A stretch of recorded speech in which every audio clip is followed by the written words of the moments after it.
भगवान परशुराम जन्मोत्सव पर मध्य प्रदेश के इंदौर में भव्य महायज्ञ का आयोजन किया गया।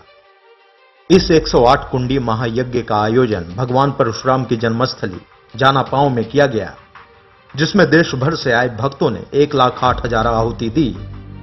भगवान परशुराम की जन्मस्थली पर इस प्रकार का भव्य महायज्ञ का पहली बार आयोजन हुआ है।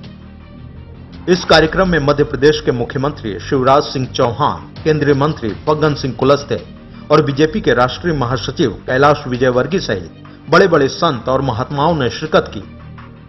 महायज्ञ के मुख्य यजमान राष्ट्रीय परशुराम परिषद के संस्थापक व राज्य मंत्री श्रम कल्याण परिषद उत्तर प्रदेश के पंडित सुनील भराला रहे, जिन्होंने इस कार्यक्रम को विश्व पटल तक पहुंचाया। वहीं भगवान परशुराम की जन्मस्थली से बोलते हुए मुख्यमंत्री शिवराज सिंह चौहान ने बड़ा ऐलान किया। मुख्यमंत्री ने बोलते हुए कहा कि भगवान परशुराम की जन्मस्थली पर भव्य परशुराम लोक का निर्माण किया जाएगा। मुख्यमंत्री शिवराज सिंह चौहान ने कहा कि राष्ट्रीय परशुराम परिषद और पंडित सुनील भराला के अथक प्रयासों और शोध के बाद भगवान परशुराम की जन्मस्थली जनापांव मिल सकी है, जो बड़े हर्ष की बात है। ऐसे में मध्य प्रदेश सरकार जनापांव को भगवान परशुराम धाम के रूप में विकसित करेगी। यह संकल्प है हमारा कि इस भूमि का यथोचित विकास करके इस स्थान को हम ऐसा बनाए कि दुनिया भगवान परशुराम जी की जन्मभूमि पर दर्शन करने पधारे, और इसलिए यहां भगवान परशुराम लोक का निर्माण किया जाएगा। एक और धाम बनेगा, परशुराम धाम। बोलिए भगवान परशुराम की। और उसकी पूरी रूपरेखा बनाने हम विद्वानों के साथ, प्रशासन के साथ, सबके साथ बैठेंगे, और जब भगवान की कृपा से ही महाकाल महालोक बना है तो भगवान परशुराम लोक भी बनेगा। मुख्यमंत्री के इस बड़े ऐलान के बाद राष्ट्रीय परशुराम परिषद के संस्थापक पंडित सुनील भराला ने मुख्यमंत्री का आभार व्यक्त किया। वहीं पंडित सुनील भराला ने भगवान परशुराम के अवतार को सबसे व्यापक और प्रचंड बताया।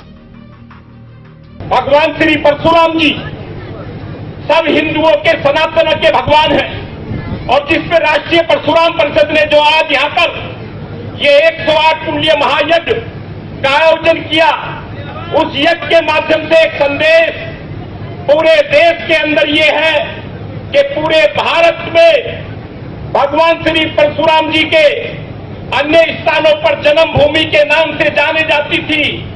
जहां उत्तर प्रदेश में भी 6 स्थान आते हैं, अन्य राज्यों में, कर्नाटक में, केरल में, तमिलनाडु, महाराष्ट्र में आदि जगह जन्मभूमि के नाम से लोग मनाया करते थे। उसी क्रम में राष्ट्रीय शोध पीठ के माध्यम से पिछले 7 वर्षों तक लगातार इस देश के 18 कुलपति, 56 इतिहासकार, साधु संतों ने यहाँ जब शोध किया और उस पर यह जानकारी प्राप्त हुई कि भगवान श्री परशुराम जी के जन्मभूमि यहाँ जानापांव में है। ये देश के अंदर एक अपने आप में एक बड़ा काम हुआ है। परशुराम जयंती पर आयोजित इस महायज्ञ कार्यक्रम में शिरकत करने पहुंचे केंद्रीय मंत्री फग्गन सिंह कुलस्ते ने कहा कि लोग भगवान परशुराम के बारे में अफवाह फैलाते हैं कि भगवान क्रोधी हैं और उन्होंने क्षत्रियों का नाश किया था।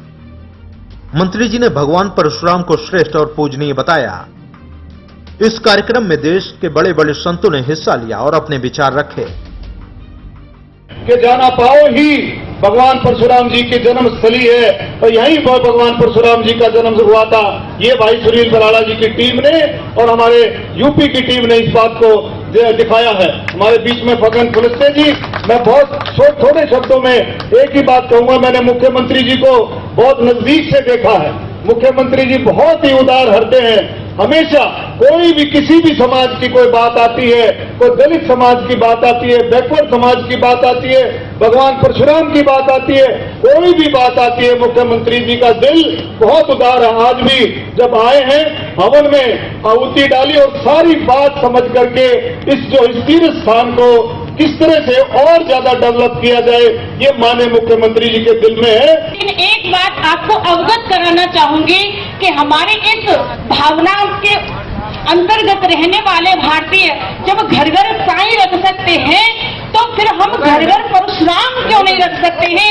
आज का मेरा पहला नारा होगा, आप यहाँ से सभी एक संकल्प लेकर के जाएंगे कि जब घर घर साईं है तो घर घर परशुराम क्यों नहीं? ये बड़े सोचने का विषय है प्यारे, बड़े सोचने का विषय है।